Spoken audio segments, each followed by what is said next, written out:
Yeah, now I can see Bhumika. Where is Muskan and Arshi? Good afternoon, ma'am. Good afternoon, beta. Yeah, okay. Okay, great. Muskan is also here. So let me start again. And I think a few of you have joined today who haven't joined last time. Am I right?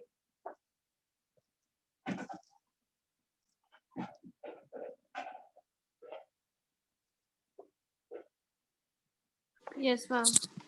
Yeah. So when I say good afternoon, I say good afternoon to everybody. I expect everybody to call and say good afternoon, Good because this is afternoon, something ma'am. that you should start. Good afternoon. When I say everybody, I mean everybody.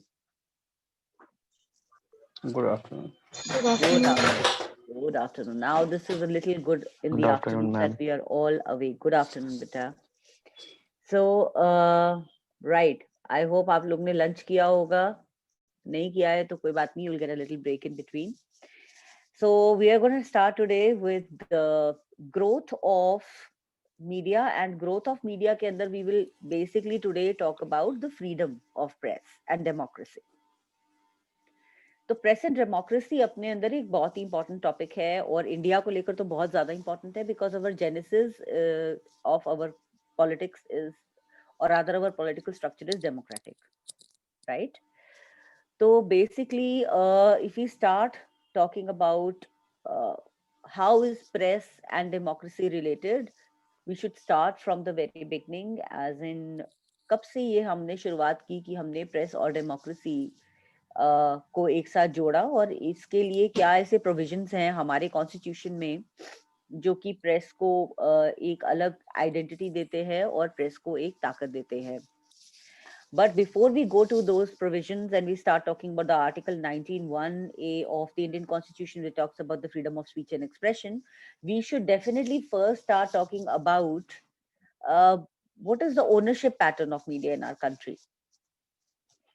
इस चीज के बारे में हमें थोड़ा जानकारी होनी बहुत आवश्यक है, एक्चुअली बहुत जरूरी है. तो कौन मुझे बता सकता है ओनरशिप पैटर्न क्या है हमारे देश में मीडिया का? ओनरशिप पैटर्न समझते हैं ना? Yes ma'am. क्या है हमारे देश में ओनरशिप पैटर्न?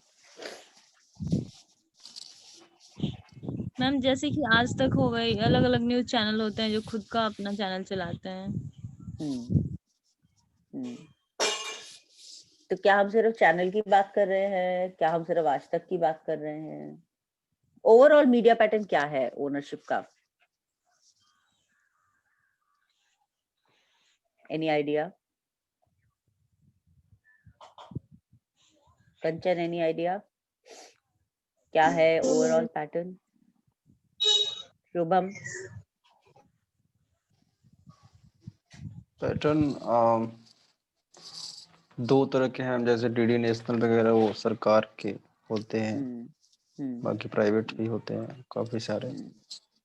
ऑनरशिप मतलब मालिकाना हक, जो मालिक हो. ऑनर मतलब तो जो उसे ऑन करता है वही ऑनरशिप. तो ये तो एक मैं आपको पहले फिर बता दूं. Let us understand from the beginning of the let's say freedom of press से जब हम शुरुआत की बात करें, तो ये जान लीजिए कि इंडिया की जो ओनरशिप पैटर्न ऑफ प्रेस है वो बहुत ज्यादा प्राइवेट है, in the sense that India में 90% प्रेस प्राइवेटली ओन्ड है. ओके, गवर्नमेंट मीडिया बहुत ही कम है, जिसके अंदर आप दूरदर्शन या ऑल इंडिया रेडियो को लेते हैं. करेक्ट? बाकी आप चाहे न्यूज़पेपर्स की बात करें, चाहे आप चैनल्स की बात करें, या कि चाहे आप वेबसाइट्स की बात करें जो न्यूज़ देती हैं, तो वो सब कुछ जो है वो आज की डेट में प्राइवेट है. और ये जो प्राइवेटाइजेशन है ये अभी से नहीं है, ये शुरुआती दौर से है. क्योंकि जैसे मैंने आपको बताया कि आप ये जान लीजिए कि शुरू से इंडिपेंडेंस के टाइम से ही जो है वो प्रेस ओनरशिप बहुत ही प्रोमिनेंटली इंडिविजुअलिस्टिक है, मतलब ऐसा नहीं है कि गवर्नमेंट ने ज्यादा कंट्रोल किया, लेकिन ये कि शुरू में क्योंकि चैनल्स नहीं होते थे, टेलीविजन लेट आया। आई होप आपको पता होगा कि टेलीविजन का जो आगमन हुआ वो काफी देर से हुआ। कोई बता सकता है कब से आया है टेलीविजन इंडिया में? Anybody has any idea?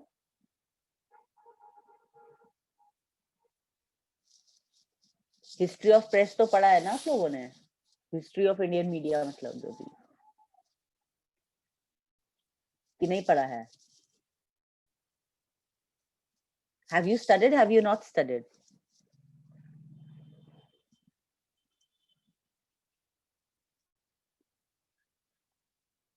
जी 1959 में मैम स्टार्ट हुई थी। नहीं, आप लोग ने पढ़ा है हिस्ट्री मीडिया का? है पढ़ाया गया है आपको? मैं ये जानना चाह रही हूँ, have you do you have it as a subject, have you studied about it और नॉट? यस मैम पढ़ाया गया। पढ़ाया गया है, फिर आपको क्यों नहीं पता है आप लोग को? It's a second year batch right?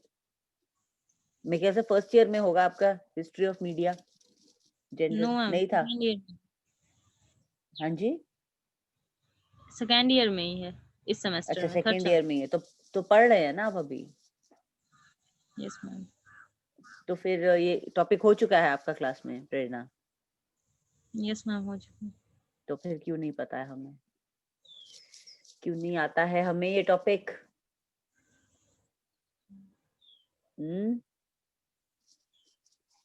So this is little not very acceptable. कोई बात नहीं, हम ऐसा करेंगे कि अब हम इसे फिर से समझेंगे, ठीक है? क्योंकि इसकी जानकारी होनी बहुत जरूरी है। मैं कुछ बताऊंगी, आप उसके साथ रिलेट ही नहीं कर पाएंगे क्योंकि आपको पता ही नहीं है, तो मैं आपको थोड़ा सा बैकग्राउंड में लेके जाऊंगी। शुरुआत करते हैं कि कहाँ से ये सब शुरू हुआ। तो ये जान लीजिए कि न्यूज़पेपर्स तो आपके शुरू हो गए थे 1750 से इंडिया में, राइट? उसके बारे में हमने बात भी की थी लास्ट टाइम, बंगाल गज़ेट की बात की थी, याद होगा आपको? 1780 में फॉर्मली स्टार्ट हुआ था।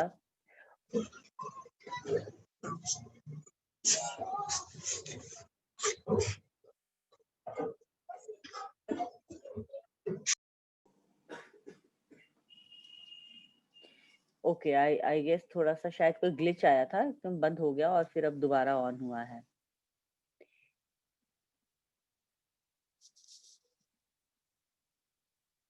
जी, तो प्रिंट मीडिया तो हमारा आ चुका था आजादी से पहले, करेक्ट? रेडियो आपका आया है अराउंड 1960s के आसपास। रेडियो आपका आया है, आ तो 1932 में ही गया था, लेकिन प्रॉपर जो ऑल इंडिया रेडियो जो स्टार्ट हुआ, विविध भारती खासकर जो स्टार्ट हुआ, जो विविध भारती को हम क्या बोलते हैं? Can anybody tell me what is the Vividh Bharati channel of AIR? All India Radio का कौन सा चैनल है विविध भारती? प्रसार भारती, आकाशवाणी। नहीं, विविध भारती किस चीज का चैनल है, कोई बता सकता है मुझे? रेडियो AIR में नहीं, किस चीज का है? ऑल इंडिया रेडियो में तो है ही, वो तो मैं कह ही रही हूँ खुद ही। सरकारी चैनल है मैम, वो वो तो मैं बोल गवर्नमेंट का रही है। हूँ कि ऑल इंडिया रेडियो का तो सरकारी ही होगा। मैं तो ये पूछ ही नहीं रही कि सरकारी है कि नहीं है, मैं कह रही हूँ किस चीज के लिए स्टार्ट किया गया था विविध भारती, कोई बता सकता है मुझे? न्यूज वगैरह पहुंचाने के लिए। जी नहीं, it's a commercial channel, advertising के लिए स्टार्ट किया गया था वो। बच्चा लोग learn again, I think you have to learn again. So Vivid Bharati was actually the commercial channel started by All India Radio, और इसके पहले नहीं होता था कमर्शियल चैनल रेडियो में। 1930s में रेडियो आ चुका था इंडिया में, लेकिन रेडियो की फ्रीक्वेंसी भी कोई बहुत ज्यादा उस टाइम पॉपुलर नहीं थी और बहुत कम थी और लिमिटेड थी और लोकल एरिया की ज्यादा थी। AM और FM में फर्क तो पता है आप लोगों को? पता है? Yes ma'am. क्या फर्क है AM FM में? मैम AM का फुल फॉर्म हो गया एम्पलीट्यूड, और FM का हो गया ये एम्पलीट्यूड का जो है वो हाँ, फ्रीक्वेंसी मॉड्यूलेशन और एम्पलीट्यूड मॉड्यूलेशन। तो हाँ जी। एएम में क्या हो रहा है कि हम उसके जो वेव्स होते हैं वो स्ट्रॉन्ग होते हैं और जो है काफी ज्यादा हाइट स्केल कर सकते हैं। फ्रीक्वेंसी जी। में जो है कहा जा सकता है कि रेंज ज्यादा होती है और उसकी क्वालिटी जो है एएम से ज्यादा बेहतर होती है। बिल्कुल सही कहा आपने। इसमें बहुत अच्छा जवाब दिया जे ने कि ये सच है कि एएम की बहुत ज़्यादा दूरी तक जो है वो फ्रीक्वेंसी जाती है। लेकिन अगर आप स्ट्रॉन्गर फ्रीक्वेंसी की बात करें तो वो एफएम की ज़्यादा होती है, लेकिन एफएम की रेंज बहुत लिमिटेड होती है। एएम की रेंज बहुत अनलिमिटेड होती है। तो पहला अगर आप पुराने रेडियो पे जाएँगे और जब सरकार ने इसको स्टार्ट किया तो एएम फ्रीक्वेंसीज़ थी, जब स्टार्ट की गई by the government of India. मैं आफ्टर इंडिपेंडेंस बोल रही हूँ आपको। और उस टाइम पर जो था वो न्यूज़ जो आती थी वो बिल्कुल सिर्फ न्यूज़ के पर्पज़ से होती थी और रेडियो कोई बहुत आपको कुछ बेचता नहीं था सामान। इन्फॉर्मेटिव मीडियम था, कभी-कभी गाने आते थे उसपे, तो यही था रेडियो का रोल उस टाइम पे। धीरे-धीरे जब विविध भारती आया तो रेडियो भी कमर्शियल हुआ, उसके बाद आप जानेंगे कि टेलीविज़न आया 1980 में। 1975 में एसआईटीई साइट प्रोग्राम लॉन्च हुआ था, जिसके दौरान for the very first time India में जो है वो सैटेलाइट कम्युनिकेशन के थ्रू एक ऐसा एक्सपेरिमेंट किया गया जिसमें टेलीविजन कैसे देखा जाए, कैसे होता है, कैसे चलता है, ये सब पता चला। और एक बहुत ही क्लोज्ड एनवायरनमेंट में इसको किया गया था। तो आप समझ सकते हैं कि तब टीवी इतना पॉपुलर नहीं था क्योंकि आम आदमी तक उसकी पहुंच नहीं थी। तब तक रेडियो बहुत पॉपुलर हो चुका था और हर घर में रेडियो बजता था। करेक्ट? उसके बाद आया आपका टेलीविजन 1980 में प्रॉपर आया, जबकि सब घर में टेलीविजन भी आने लगा, लेकिन तब भी बहुत लिमिटेड लोगों के पास टीवी होता था। 1980 1982 में कलर टीवी आया। तो पहले तो ब्लैक एंड व्हाइट ही था, फिर कलर टीवी आया। तो जब कलर टीवी आया तो एक अलग ही टीवी का जो है वो क्रेज हुआ। लोगों को रंगीन पिक्चर्स दिखाई देने लगी और बहुत अच्छा लगने लगा टेलीविजन, और तब टेलीविजन ने काफी कमर्शियल काम करना शुरू हुआ और वहां से आप देखेंगे कि जो एक अलग ही दौर मीडिया का है वो स्टार्ट हुआ। उसके बाद आपका जो एक बहुत बड़ा बदलाव आया वो कब आया? बता सकता है कोई? टीवी के बाद कब आया? टीवी तो आ गया, न्यूज़पेपर आ गया, रेडियो आ गया, टीवी आ गया। फिर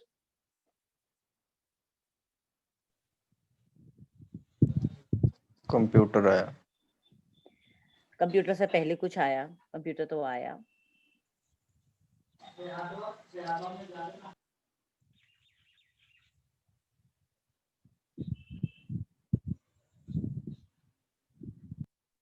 टेलीफोन। टेलीफोन तो बेटा पहले ही आ गया था, वो तो रेडियो के साथ-साथ ही आ गया था। अच्छा।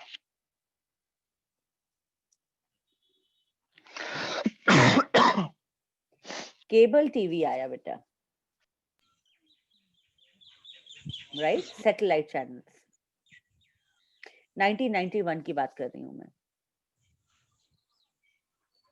सीएनएन ने अपना पहला ब्रॉडकास्ट टेलीकास्ट किया था गल्फ वॉर का। और तब ये पता चला लोगों को कि अच्छा, रियल टाइम में भी कुछ देखा जा सकता है और अक्रॉस द वर्ल्ड भी देखा जा सकता है, कि हमारा जो व्यूअरशिप है वो सिर्फ अपने ही देश तक सीमित नहीं है, हम लोग अक्रॉस द बॉर्डर्स भी चीजें देख सकते हैं। और तभी केबल टीवी का बहुत बड़ा एक जो है वो टाइम और क्रेज स्टार्ट हुआ। केबल टेलीविजन में आप ये भी देखेंगे कि बहुत ही सारे ऐसे चैनल्स आए जो कि बहुत ही मनोरंजक थे। अभी न्यूज़ से आगे हो गया सब कुछ। पहले तो सिर्फ न्यूज़ आती थी, दूरदर्शन में भी आप देखेंगे तो बहुत कुछ चुनिंदा सीरियल्स आते थे जो कि एंटरटेनमेंट के होते थे, मगर ज़्यादा इन्फॉर्मेशन रिलेटेड होता था दूरदर्शन भी। लेकिन अभी जब ये प्राइवेट चैनल्स आए तो म्यूज़िक के चैनल्स आए पहली बार, अलग इंडिविजुअल चैनल्स आए, मूवी के चैनल्स आए। और मूवी तो केबल वाले भी देते थे, उनके अपने पर्सनल चैनल होते थे जिस पे वो मूवी भी चलाते थे। और दिन में 1-2 नहीं 4-5 मूवीज़ चलाते थे, तो लोगों को तो बहुत अच्छा लगा, बहुत कुछ मतलब एंटरटेनमेंट मिला। और इस तरह से केबल टीवी ने हमारा बहुत बड़ा पर्सपेक्टिव बदला। आप कह सकते हैं कि अपनी दुनिया को लेकर भी हमारा पर्सपेक्टिव बहुत बदला। हम ज्यादा इंटरनेशनल चीजें भी समझने लगे। जब हमारे ड्राइंग रूम के अंदर ऐसे सीरियल्स आए जैसे बेवॉच, अगर आपने नाम सुना हो, मतलब काफी ही आप कहेंगे एक्सपोजिंग है इसके अंदर, और उस टाइम पे ऐसे एक्सपोज करने वाले कोई सीरियल्स इतने पॉपुलर नहीं थे, लेकिन लोगों को पता चला कि अच्छा ये भी इस तरह से भी बीचेस होते हैं जहाँ पर इस तरह के लाइफ गार्ड्स होते हैं, और इस तरह से ड्रेसिंग सेंस होती है फॉरेन में लोगों की। तो ये चीजों से भी हमारी ओवरऑल आउटलुक पे फर्क पड़ा, हमारी सभ्यता पे फर्क पड़ा, और हमारे कल्चरल इसमें भी, मीडिया कल्चर में भी बहुत बड़ा बदलाव आया। उसके बाद बिल्कुल ठीक कहा शुभम ने कि इंटरनेट आया। इंटरनेट एक बहुत बड़ी उपलब्धि थी, और इंटरनेट के साथ साथ जो है वो आपके स्मार्टफोन आए। इन दोनों ने तो सब कुछ ही बदल दिया, और डिजिटलाइजेशन का जो दौर है वो स्टार्ट हो गया। तो ये तो हो गया आपका मोटा मोटी, मैं आपको टाइमलाइन दिखाई है, बहुत मोटा मोटी टाइमलाइन आपको समझा दी है मैंने। अब हम समझेंगे सब मीडिया एंड डेमोक्रेसी को इसके साथ। तो अब हम मीडिया और डेमोक्रेसी की बात करते हैं। तो मीडिया डेमोक्रेसी जो है, जैसे मैंने आपको कहा कि इसको हमें शुरुआत करनी होगी article 19(1)(a) of the Indian constitution, जो कि फ्रीडम ऑफ प्रेस, ये फ्रीडम ऑफ एक्सप्रेशन रादर की बात करता है, स्पीच एंड एक्सप्रेशन जो कि सबको दिया जाता है। ये ऐसा फ्रीडम नहीं है जो सिर्फ प्रेस के लिए है, ये सबके लिए है। करेक्ट। इसके ऊपर बहुत बड़ी बहस हुई थी पार्लियामेंट में। मैं बात कर रही हूँ जब कॉन्स्टिट्यूशन बन रहा था उस समय, और ये पूछा गया कि क्या एक सेपरेट प्रोविजन होना चाहिए प्रेस के लिए कॉन्स्टिट्यूशन में, और उसके ऊपर जो है वो बताया गया क्योंकि अमेरिका में है। तो अगर हम अमेरिकन मॉडल ऑफ प्रेस को देखें तो हम उसके मुताबिक क्या एक प्रेस को अलग एंटिटी के रूप में फ्रीडम देना चाहेंगे, ये प्रश्न उठा था पार्लियामेंट में। तो इस पे बी.आर. अम्बेडकर जी ने कहा था, जो चेयरमैन थे ड्राफ्टिंग कमेटी के, कि बेसिकली ऐसा नहीं होगा। प्रेस एक आम आदमी की आवाज की तरह ही है, जनता के एक आम इंसान की आवाज की तरह ही है प्रेस। तो उन्होंने कहा कि ऐसा कोई मीडिया को no superior privileges will be given. ऐसा नहीं होगा कि हम मीडिया को कोई अलग से प्रिविलेजेस देंगे, कि बोलेंगे सिर्फ मीडिया के पास ही है फ्रीडम ऑफ एक्सप्रेशन और आम जनता के पास नहीं है। ऐसा नहीं हो सकता है। और इसीलिए उन्होंने कहा which are not to be given और which are not to be exercise by the voter in a separate capacity, ऐसा हम कोई सुपीरियर प्रिविलेज नहीं देंगे मीडिया को। राइट, ये डॉक्टर बी.आर. अम्बेडकर ने कहा था। The executive of press or editor are all citizens, and therefore when they select to write in a newspaper, they are just exercising their freedom of speech and expression. तो उन्होंने कहा जैसे कि जो editor भी हैं वो भी आम नागरिक ही हैं। अगर एडिटर भी अपनी बात रख रहे हैं तो वो भी आम जनता की तरह ही अपनी बात रख रहे हैं। तो ये जो रहेगा ये सबके लिए सेम रहेगा। अब ये तो हो गई शुरुआत की बात की 19(1)(a) के अंदर। फिर उसके बाद जो है freedom of speech of expression को हमारा फंडामेंटल राइट की श्रेणी में रखा गया, और इसको हमारे को एक डेमोक्रेटिक कंट्री होने के नाते ये हमारे को दिया गया। और आपको पता होगा कि जुडिशरी हमारी जो है वो independent। हाँ, तो कौन से 3 ऐसी संस्थान जो इंडिपेंडेंट बता सकते हैं? ये तो पॉलिटिकल साइंस का प्रश्न है, ये तो आना ही चाहिए हमको। नहीं, कौन सी 3 संस्थाएं हैं जो कि इंडिपेंडेंट है? हाँ, sorry I couldn't get it. Shubham बोल रहा था? जी शुभम बता सकेंगे कौन सी 3 ऐसी संस्थाएं हैं जो कि first ma'am supreme court of India, independent है? उस पे किसी का दबाव नहीं है। द जुडिशरी और सेकंड और में हो सकते हैं प्रेस हो सकती है। प्रेस पे कोई press is a very important pillar of democracy. जी अलग है, इंडिपेंडेंट पिलर बोलते हैं, फोर्थ पिलर बोलते हैं उसको हम। तो और एक एग्जीक्यूटिव होता है ma'am, parliament parliament independent body है, और दो, एक्चुअली अभी एक और है, एक क्या दो और हैं। एक तो इलेक्शन कमीशन है, चुनाव आयोग। ये सेपरेट बॉडी है, इसमें किसी का नहीं चलता है। और वैसे देखा जाए तो सीबीआई भी एक सेपरेट बॉडी है, जिसके ऊपर किसी का एज सच दबाव नहीं होना चाहिए। नहीं होना चाहिए मैंने बोला, है या नहीं है मैंने ये नहीं बोला, ठीक है। तो अभी और ये सच है कि जिसकी भी सरकार आती है उसका इन्फ्लुएंस होता है सीबीआई में, उसका इन्फ्लुएंस होता है इलेक्शन कमीशन में, उसका इन्फ्लुएंस होता है जुडिशरी पे।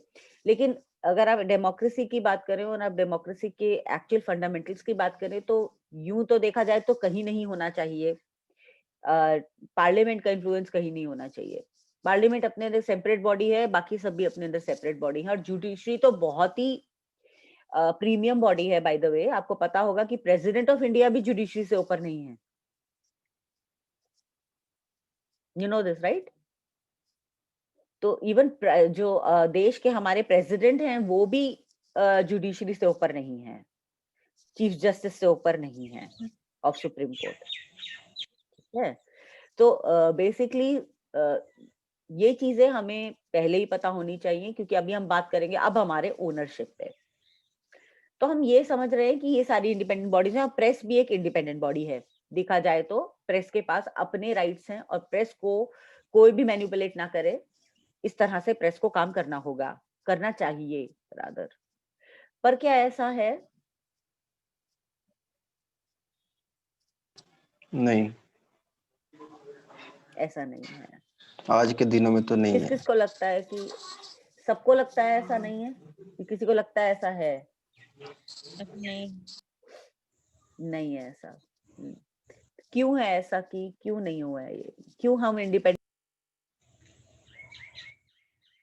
सबसे ज्यादा मैम पॉलिटिक्स की प्रेशर रहती है।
ये बार बार मुझे लगता है बंद हो रहा है। आप लोग को भी आ रही है ये प्रॉब्लम?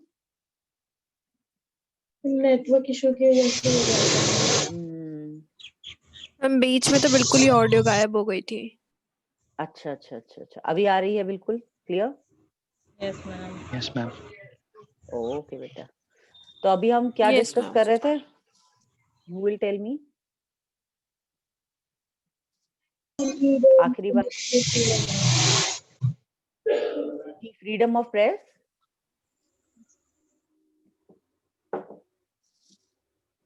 क्या डिस्कस कर रहे थे हम?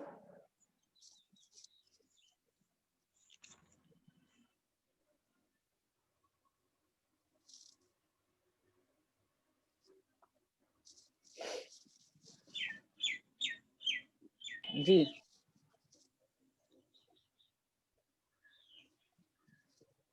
क्या डिस्कस कर रहे थे हम लोग?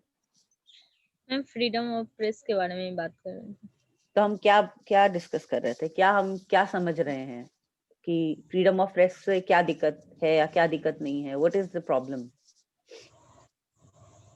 प्रेरणा।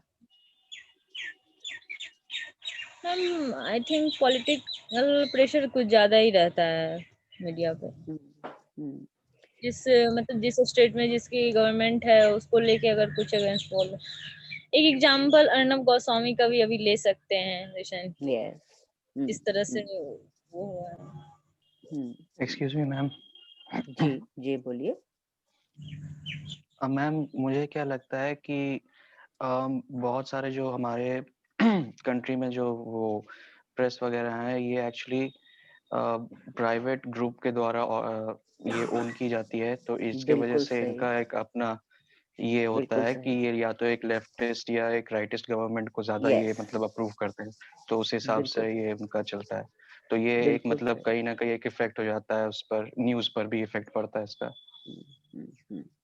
बहुत ही अच्छा जवाब है जय, और ये बिल्कुल सच बोला है आपने कि इशू क्या है। इशू सिर्फ इतना सा है कि सारे मीडिया हाउसेस जो हैं वो एक इंडिविजुअल ने ओन करे हैं, कोई एक ऐसा व्यक्ति है जिसने ओन करा हुआ है। अब हर इंसान का आप मानेंगे एक बायस्ड होता है। देखिए as a person you can prefer any particular party or you can prefer any particular thought process, correct? तो आप जानते हैं कि हिंदुस्तान टाइम्स बिरलास ने ओन किया है, जानते हैं आप? इसी तरह आपको पता होगा कि क्या कहते हैं, रिलायंस ग्रुप ने जो नेटवर्क 18 है पूरा ओन किया हुआ है। आइडिया है आपको? आज तक भी किसी पर्टिकुलर पार्टी के साथ है, और जी टीवी तो खैर गवर्नमेंट ओन्ड है ही, बीजेपी ओन्ड है। इस तरह आप देखेंगे कि हर चैनल की अपनी एक इंक्लिनेशन है। क्यों? क्योंकि वो किसी एक ऐसे व्यक्ति ने उसको खरीदा हुआ है जिसका एक अपना इंक्लिनेशन।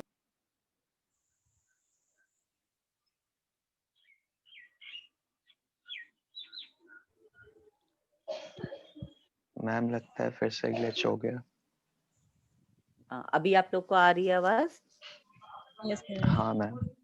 ये बार बार हो रहा है बेटा, आई डोंट नो, बहुत ही दिक्कत आ रही है इसमें। एनीवेज, सो जैसे जय ने बहुत अच्छा बताया कि हाँ, बहुत अलग अलग जगह पर अलग अलग चैनल्स की, क्योंकि कंट्रोलिंग जो है इंडिविजुअल के पास होती है, इसीलिए विचारधारा जो है वो डेमोक्रेटिक नहीं हो पाती है। डेमोक्रेटिक का सच्ची मतलब क्या है? What do you mean by democratic opinions और democratic point of view? Ma'am बिना भेदभाव किए हम सारे पक्षों को सामने रखते हैं, दैट इज बिल्कुल। डेमोक्रेटिक। हाँ, और डेमोक्रेटिक होता है जिसमें आप दूसरे की भी सुनते हैं और दूसरे को मौका देते हैं अपनी बात बोलने का। यस? Yes ma'am. आपको भी किसी भी चैनल की डिबेट में लगता है कि किसी को कोई सुन रहा है या किसी को मौका दे रहा है अपनी बात बोलने का? ईमानदारी से बताइए। No ma'am. लेकिन एंटरटेनमेंट तो फुल ऑन होता है डिबेट बिल्कुल। में। तो अगर आजकल मुझे ऐसा रोका नहीं लगता है गया कि तो लोग, लगेगा फिर लड़ाई हुई हो जाएगा। हाँ, कि अभी कहीं ना कहीं से बजूका निकलेगी और एक आधा एक मार देगा दूसरे को बजूका से, ऐसी वाली फीलिंग आती है। तो वेरी सैड, बट मतलब I mean it is really sad कि हम लोग इसको मजाक की तरह समझ रहे हैं, लेकिन ये सच है, ये है ही मजाक। अगर आप आज हमारी डेमोक्रेसी देखें तो इवन पार्लियामेंट में जिस तरह की बहस होती है, मतलब कई बार तो ऐसी होती है कि बहुत ही शर्म आ जाती है कि अगर ये हमारे पार्लियामेंट को देख रही होगी किस तरह का ताना करते हैं, प्रेस के थ्रू डेमोक्रेसी को हम मैनिपुलेट कर रहे हैं प्रेस के थ्रू आज की डेट में। समझ रहे हैं? मतलब हमारे को जो सही लग रहा है हम उसके मुताबिक डेमोक्रेसी के मायने बदल रहे हैं, उसके मुताबिक हम एक पॉपुलर ओपिनियन क्रिएट कर रहे हैं। इसमें एक छोटी सी चीज मैं आपसे बोलूंगी, अभी पढ़ाऊंगी नहीं, बहुत बड़ा टॉपिक है मीडिया ट्रायल्स का। तो सुना है कभी आपने मीडिया ट्रायल क्या होती है? कुछ आइडिया है what is a media trial?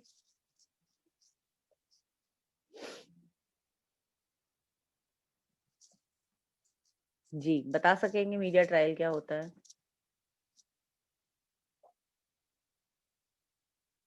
सुना है ये शब्द कभी, मीडिया ट्रायल किसी ने?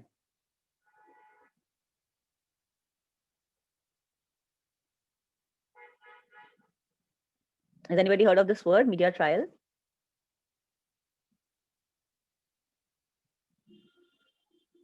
नहीं? हाँ ना बोलिए, कुछ तो बोलिए। तो फिर मैं बताऊं अगर नहीं सुना है तो। सुना है और मैम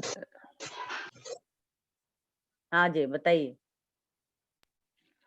मैम बेसिकली एक मतलब ये शो वगैरह चलाए जाते हैं जहाँ पर किसी भी एक पर्सन या उस ग्रुप के बारे में एक पर्सपेक्टिव बनाया जाता है different news and different shows के थ्रू हॉट।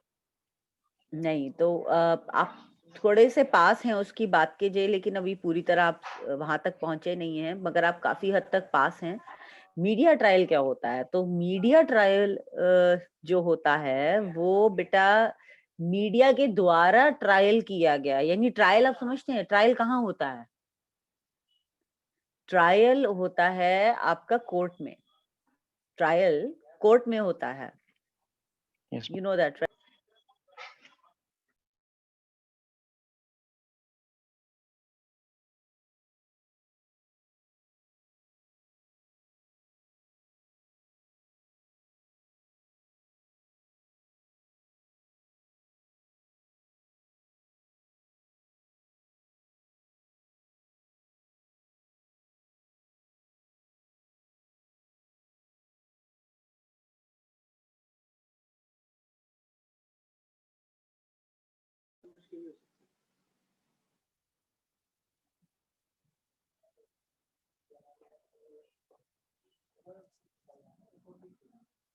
जी तो मीडिया जो है it starts behaving like a court. Latest example कोई दे पाएगा मुझे कि यहाँ पे मीडिया ने कोर्ट की तरह पे अपना वो देना शुरू कर दिया, वर्डिक्ट मैम देना वो शुरू कर दिया? सुशांत सिंह राजपूत का वो जो केस हुआ वेरी था। गुड, एब्सोल्युटली करेक्ट प्रेरणा। सुशांत सिंह राजपूत के केस में media started behaving like the supreme court of India and started giving it's decisions. जबकि ये सच है कि कहते हैं ना जिसका काम उसी को साजे, तो अगर ये काम कोर्ट का है तो कोर्ट को करने दें, और मीडिया का कोई मतलब नहीं है कि किसी के लिए खड़े होके बोले और किसी के खिलाफ बोले, जबकि ना उनके पास सबूत है ना उनके पास सही गवाह है। तो इस तरह से मीडिया का काम क्या है? Media is a intermediary. क्या है मीडिया? इंटरमीडिएटरी मतलब इंटरमीडिएट। दोनों के पक्ष को सामने रखना, ये भी बीच, बिचौलिया, मिडल मैन जिसे बोलते हैं, यानी कि लोगों का पक्ष जो है वो सरकार के सामने रखे और सरकार का पक्ष जो है वो लोगों के लोग सामने रखे। लेकिन ऐसा हो नहीं रहा है ना, ऐसा हो नहीं रहा है, अभी तो बिल्कुल भी नहीं हो रहा है। पहले तो फिर भी कभी कभी होता था, मतलब मैं बात कर रही हूँ आपसे 1990s की, और उस टाइम पे खैर हम जर्नलिज्म पढ़ते थे और हमें ऐसा हमने बहुत बार देखा कि लोगों की आवाज पहुंचाई जाती थी सरकार तक, और सरकार की खैर नीतियां तो पहुंचाई ही जाती है लोगों तक। तो ये जो अपवर्ड टू डाउनवर्ड प्रोसेस जो फनलिंग होती है वो तो होती ही है, सरकार की नीतियां तो आप तक पहुंचती हैं, लेकिन आपकी आवाज सरकार तक पहुंच रही कि नहीं पहुंची, ये एक प्रश्न है। और मीडिया ट्रायल कभी नहीं होती थी इससे पहले, और इतनी जोर की तो कभी नहीं होती थी जो इस बारी हमने देखने को मिल रही है, इस पर्टिकुलर एरा में हम देख रहे हैं, खासकर जो सुशांत सिंह राजपूत के केस में हुआ है। अब क्या हो रहा है इससे? ऐसा ऐसा माहौल बनने से क्या हो रहा है बताइए? ऐसा मीडिया पर्सन आपको क्या लगता है, कल को आप जर्नलिस्ट बनेंगे, क्या माहौल उत्पन्न हो रहा है आपके लिए भी, किस तरह का माहौल पैदा हो रहा है? मीडिया पर से लोगों का भरोसा उठ रहा है। बिल्कुल सही बोला आपने जी, भरोसा उठ रहा है और लोग मीडिया को लेकर काफी नॉन सीरियस हो गए हैं। आप ये जान के हैरानी होगी आपको कि एक सर्वे आया है जिसमें ये क्लैरिटी होगी कि लोग कहते हैं चैनल क्या बोलता है हमें विश्वास नहीं है। अखबारों पे तो फिर भी थोड़ा बहुत लोगों का अभी भी विश्वास कहीं ना कहीं थोड़ा बहुत है, पर चैनल पे तो ढेले का विश्वास नहीं है आज की डेट में। तो कहीं ना कहीं जो है एज अ जर्नलिस्ट हमारी क्रेडिबिलिटी नीचे जा रही है। जैसे जैन ने सही बोला कि लोगों का हमसे विश्वास उठ गया है और उनको लगने लगा है कि हम अपनी मर्जी से अपना जो ढोल बजाना चाहते हैं बजाते हैं मीडिया में, और जो है वो सच नहीं लाते हैं सामने, हम सिर्फ वो बोलते हैं जो सनसनीखेज होता है, जो मजेदार होता है। तो इसी बात को लेते हुए जरा हम समझते हैं और हम कुछ लिखते हैं कि कौन सी वो जिम्मेवारियां हैं जो हमें एज अ मीडिया डेमोक्रेसी के प्रति निभानी चाहिए। तो क्या क्या जिम्मेवारियां हैं हमारी एज अ मीडिया पर्सन या as a media for the democracy of a country. तो आप लिख सकते हैं, पहली जो जिम्मेवारी है हमारी as a media person is to train the common man with correct information. To train the common man और to bring to the common man भी बोल सकते हैं आप, the correct information. Media shall not stain the evidence. Stain मतलब उसको बदलना, manipulate करना। आप ये भी बोल सकते हैं, media should not manipulate the evidence. In fact, media should present the evidence exactly as it is. I hope clarity है। कुछ confusion है तो please पूछिएगा, मेरे को रोक दीजिएगा।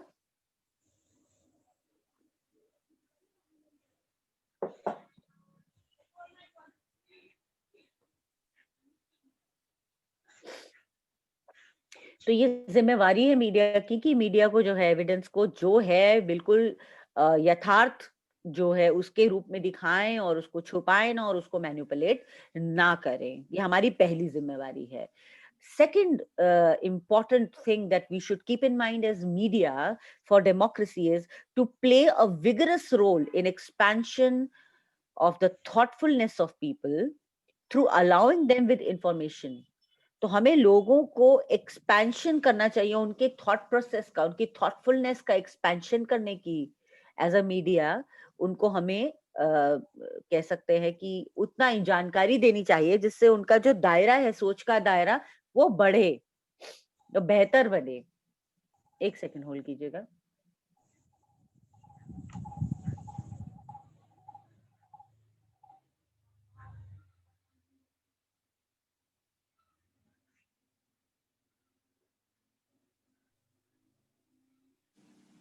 Sorry, there was a little disturbance. जी, तो हमने क्या बोला, अब हमारे को लोगों को इतनी इंफॉर्मेशन देनी चाहिए कि उनकी सोच का दायरा जो है वो बढ़े, ठीक है, उनकी थॉटफुलनेस जो है वो बढ़े। So in India like any other country where majority of people are illiterate, right, it is the responsibility of the media to bring knowledge to the people to widen their opinion. क्या समझे आप? क्या responsibility है? To bring knowledge to the people to widen their base of opinion और to widen their perspective.